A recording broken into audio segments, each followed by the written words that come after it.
남성이 서울 지하철역 화장실에서 여성 영무원에게 흉기를 휘둘렀습니다. 약 3년간 거부 의사를 밝히는데도 전 씨가 피해자를 접촉한 횟수는 약 300회. 전 씨가 휘두른 흉기에 찔린 피해자는 곧바로 병원으로 옮겨져 수술을 받았지만 끝내 숨졌습니다. 그 1심 재판에서 징역 40년의 중형을 선고받으면서 스토킹법에 대한 관심이 높아졌는데요. 예. 근데 먼저 우리나라에 그 스토킹 법이 생긴 지 얼마 안 됐다면서요? 예, 이 법 자체는 1999년에 이미 제안이 됐었어요. 네. 근데 20년 동안 계류만 돼 있다가 2021년에 다들 아시는 그 노원구 세모녀 살인 사건이 발생을 했죠. 이제 게임에서 만난 여성을 만나달라고 하다가 만나주지 않으니까 여자분의 동생과 어머니를 모두 잔인하게 살해한 그런 사건이 발생하고 그 다음날 바로 통과됐습니다. 그러니까 뭐 사건이 나야 통과가 되는구나. 법은 흔히 피를 먹고 자란다라는 말을 써요. 아이고. 이번 큰 사건이 터지고 나서 바로 국회 통과돼서 2021년 10월부터 시행됐으니까 사실 이 스토킹법은 생긴 지 1년 남짓 넘는 아주 신생법이라고 할 수 있죠. 이게 문제가 얼마나 심각했는지 법이 시행되자마자 그 첫 주에만 400건 이상의 접수가 이루어졌다고 하고요. 네네.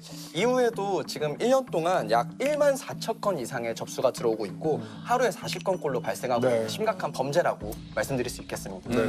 자, 그런데 사실 이 스토킹이라는 게 기준이 굉장히 좀 모호할 것 같아요. 모르는 사람들이 대부분인데 스토킹 범죄로 인정되는 이런 기준이 있을까요? 제가 느끼기에는 법에 사실은 이 관련법의 기준은 명확하진 않아요. 그냥 법에는 지속성이라는 추상적인 단어를 기재를 하고 있을 뿐인데 법에서 규정하고 있는 스토킹에 해당하는 유형을 보면요. 보통 이제 알고 있는 미행, 접근, 기다리는 행위, 그렇죠? 그다음에 또 정보통신망을 이용해서 여러 차례 연락을 하는 거, 그다음에 직접적으로 또는 제3자를 통해서 물건을 전달하는 행위 많이 보시잖아요. 네. 혈서. 헐써? 혈서. 네, 그리고 또 죽은 동물 사체 같은 거 보내기도 하고 그렇죠. 그리고 직장이나 이제 거주지의 주변에 물건을 막 훼손하고 막 이런 행위가 다 스토킹 범죄에 해당하는데 적어도 하루 이틀 이렇게 넘어가는 그런 게 좀 중요한 것 같아요. 이게 정확하게 일률적인 기준까지는 없지만 기본적으로 피해자의 의사를 일단 고려를 해야 돼요.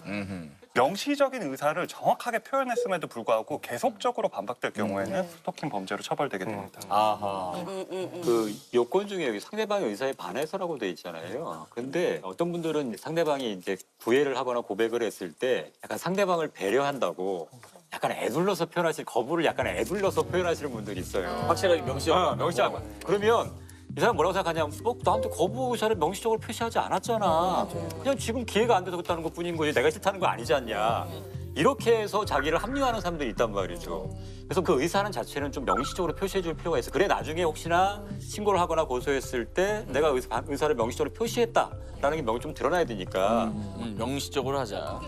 신 변호사님께서 말씀하신 게 제 경험담이기도 한데 첫 번째 거절을 당했을 때 너 싫어가 아니라 좋은 사이로 남자라고 그래서 저는 좋은 사이로 남아야지라고 생각을 하고 두 번째에 갔다가 진짜 눈치가 없네.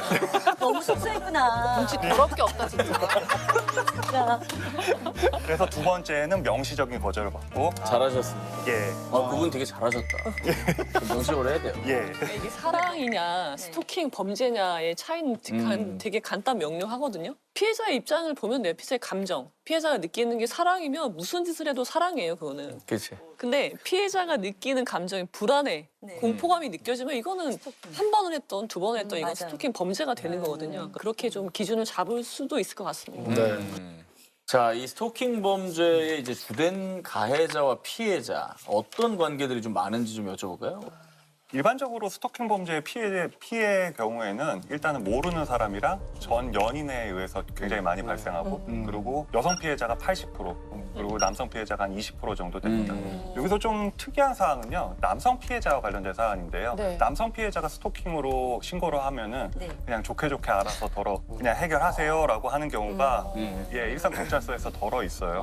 그런데 여자도 기본적으로 흉기를 들거나 방화를 하게 되면은 당연히 남성도 피해를 받을 수 있게 되거든요. 이 스토킹 범죄는 그냥 가해자, 피해자의 문제이지 성별의 문제가 아닙니다. 저도 남성 피해자 사건을 최근에 했었는데 대학교 CC인데 남자친구랑 여자친구랑 사귀다가 헤어졌어요. 근데 여자분이 이제 과 동기를 다 알잖아요, CC니까. 그러니까 그러니까 모든 과 동기들한테 메시지를 다 보냅니다. 걔 요새 누구 만나? 너 걔랑 지금 같이 있어? 이런 식으로 계속 모든 과 동기들이 이걸 당하니까 결국엔 과 전체가 그냥 합심을 해서 학생회 차원에서 경찰을 불렀어요. 신고를 했단 말입니다. 근데 경찰분이 와서 하시는 말씀이 뭐냐? 뭐 과 동기들이잖냐? 뭐 직접 피해자도 아니고 그러니까 사실은 뭐 이건 스토킹에 해당하지 않는다고 그냥 돌아가 버리셨단 말이에요. 아 진짜요? 사실은 적극적인 예방 조치가 스토킹 예방법의 처벌법의 취지라는 걸 감안했다면 그때 경찰이 한번 아무리 피해자가 남성이라고 해도 우회적이고 어떤 간접적인 접근과 연락 시도로 봐서 조치를 한번 취해줬으면 좋았지 않을까 저는 그렇게 생각합니다. 근데 그렇게 이혼 소송 중인 부부들 사이에서 스토킹이 빈번하게 일어난다는데 그거는 또 왜 그런 그러니까 거예요? 요즘에 그 스토킹 처벌법이 이제 발효가 되고 이제 법 적용이 되면서 이걸 좀 악용한다 그럴까? 뭐 이런 사례들이 좀 늘고 있는데요. 배우자가 외도를 해서 집을 나간 가출을 한 상태였기 때문에 이제 저희 의뢰인 입장에서는 외도의 증거를 확보를 해야 되는 상황이에요. 그래서 그런 거를 이제 미행하는 과정에 있어서 오히려 이제 외도를 한 상대방이 스토킹으로 신고를 실질적으로 정말 많이 해요.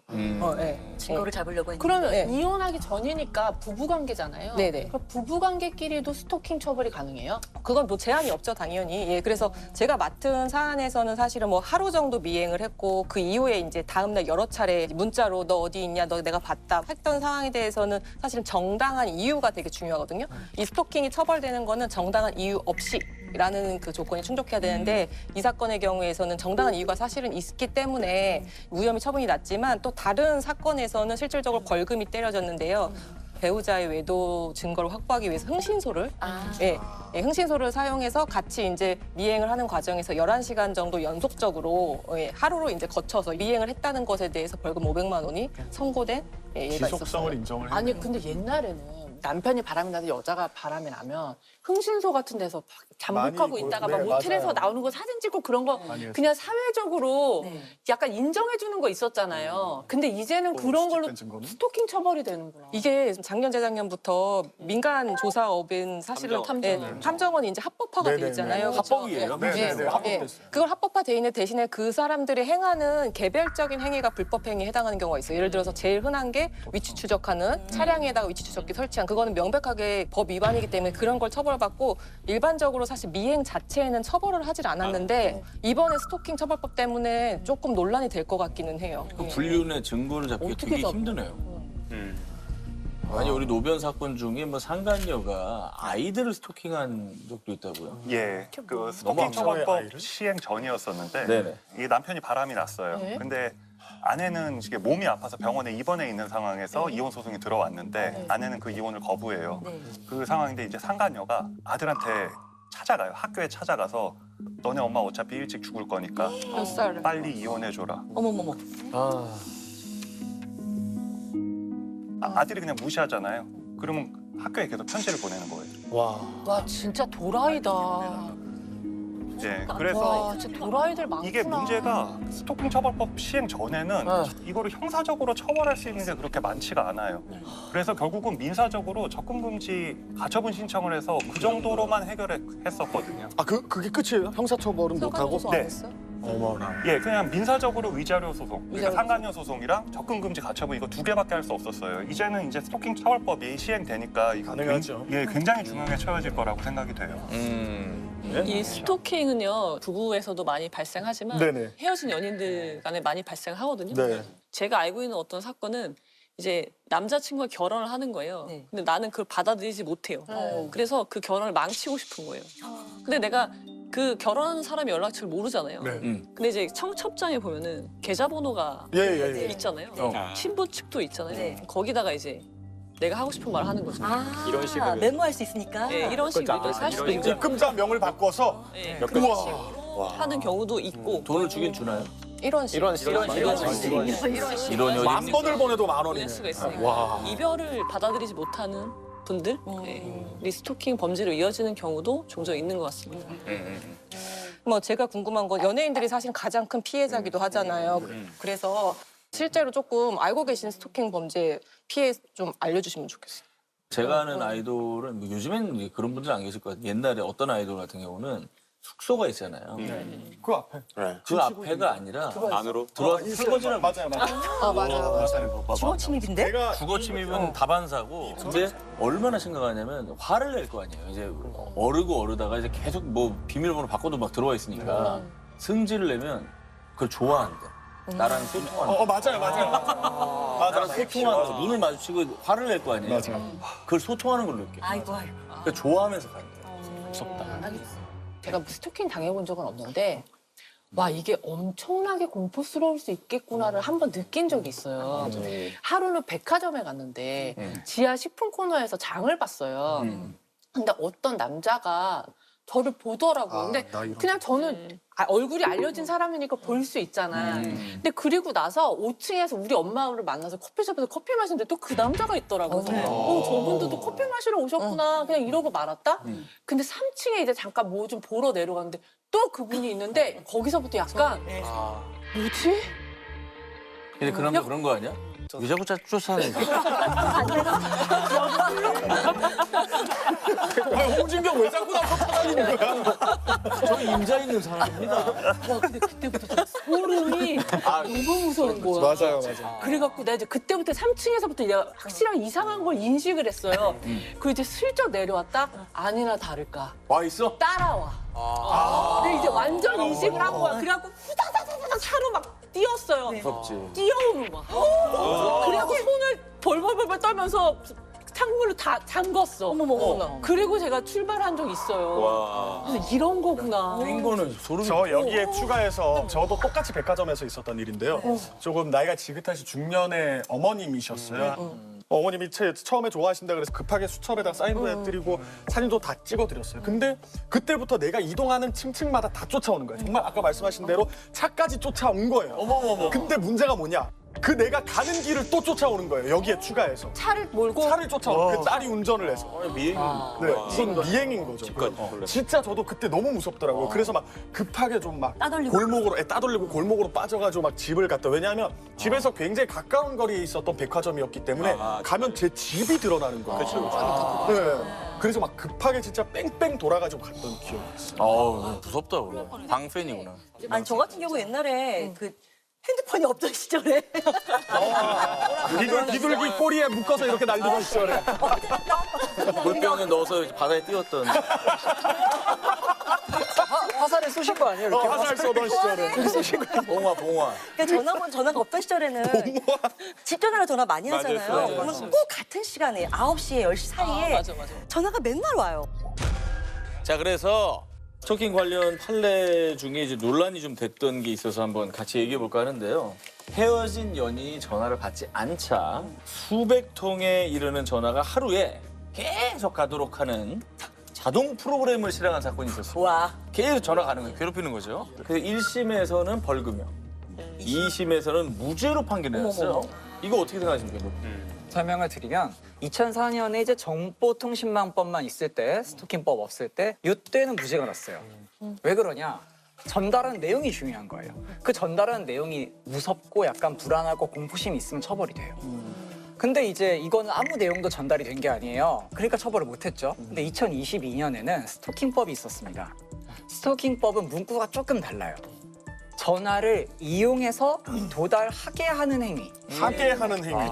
그러니까 계속해서 그걸 도달시키는 행위가 불안하냐, 공포심이 들게 하냐 이걸 보기 때문에 최근 2022년에 인천에서는 이거를 일단 유죄로 판시해서 지금 대법원 올라가 있는 걸로 저는 알고 있습니다. 과거에 그 정보통신망법 그 불안감 조성행위라고 보통 표현했던 것은 뭐냐면 거긴 딱 하나죠. 정보통신망을 통해서 공포심이나 이거 유발할 수 있는 글, 문헌, 뭐 부호 이런 것들을 전달할 행위를 처벌했거든요.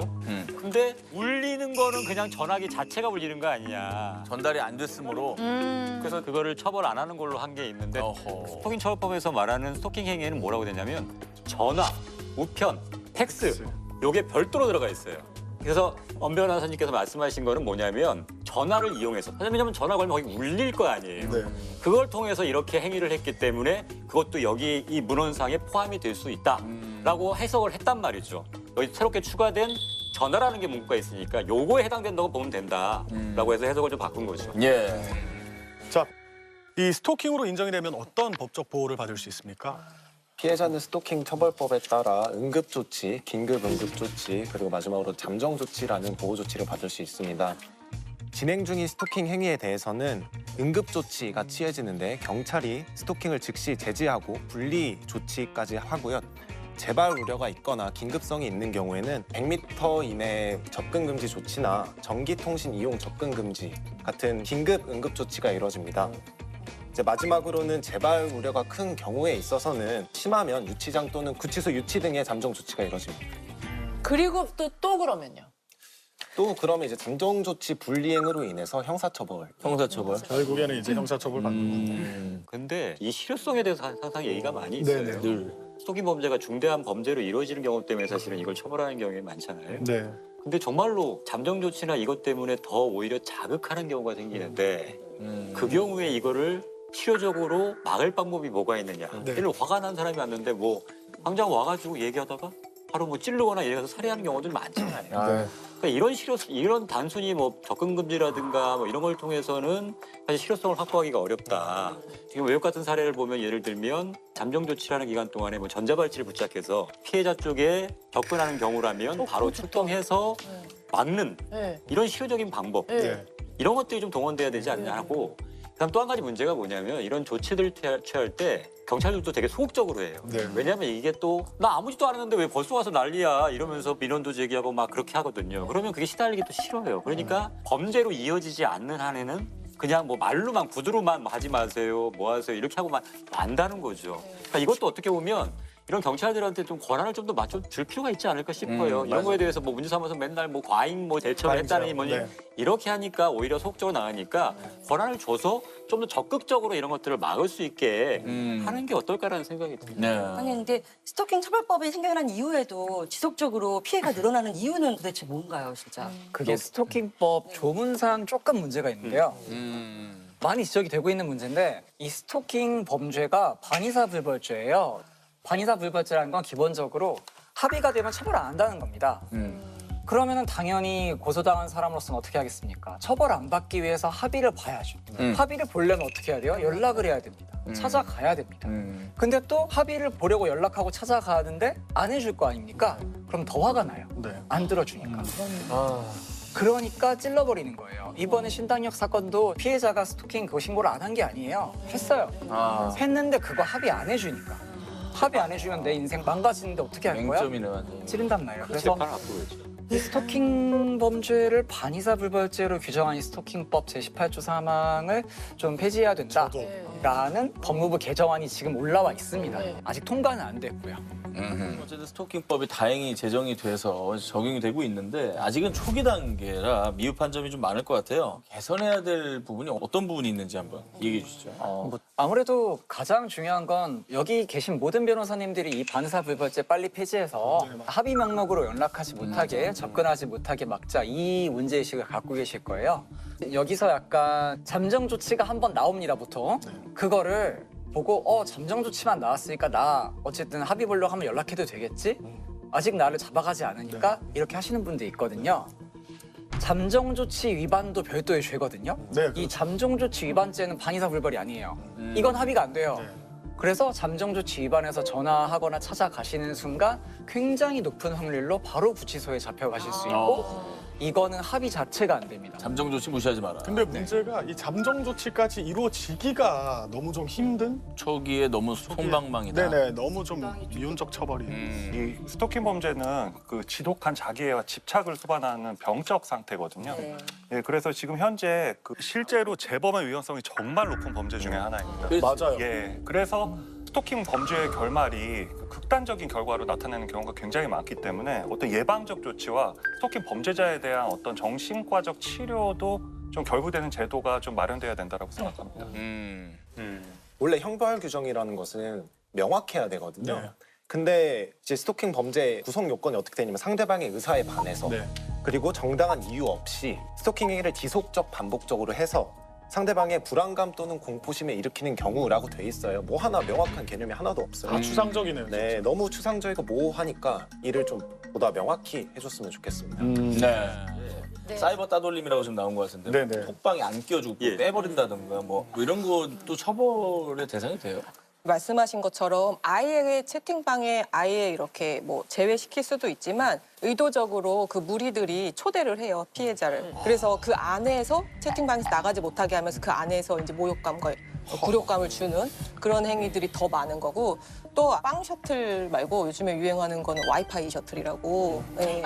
네. 데이터 공 이제 아이들이 다 이제 제한된 이제 그 요금제를 쓰잖아요. 테더링? 네, 그러니까 테더링이나 핫스팟이나 이런 걸 이용해서 무제한 그 요금제에 가입하게 강요를 시키고 그것을 데이터를 공유하는 식의 폭력들이 많이 이루어지고 있습니다. 네. 데이터로 훔쳐가는 거. 그러니까 이제는 진짜 이렇게까지 얘기가 나오니까 학부모님들은 갑자기 얘가 와서 나 요금제 올려줘, 무제한 해줘. 그래도 놀랄 것 같아요. 진짜. 공부는 안 하고 무슨 저 인터넷 게임 하려고 그래? 이렇게나 진짜 얘기하겠지. 이렇게 할 것 같아. 주식한테 방금. 어딜 지금 원래 데이터 그렇게 얘기할 텐데. 이게 배달 어플 이용한 신종 수법도 있거든요. 예? 이게 배달 어플에서 음식을 주문할 때 결제 방법을 선택을 할 수가 있잖아요. 근데 그 결제 방법에 대면 결제로 신청을 해놓고 피해 학생한테 그 배달 음식이 가도록 하는 거예요. 헐! 그러면 그 피해 학생은 자기도 모르는 사이에 배달 음식을 받고 그거를 결제해야 하는 상황이 오잖아요.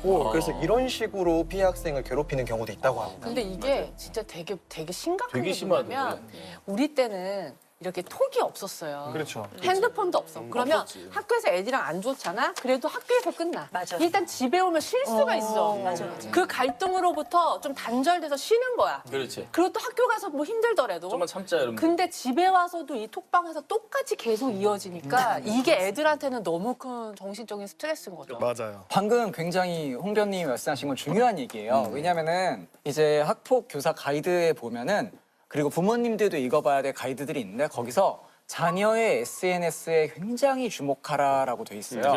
자녀가 집에 왔는데 핸드폰을 보기 싫어한다. 자녀의 SNS 계정이 자꾸 없어진다.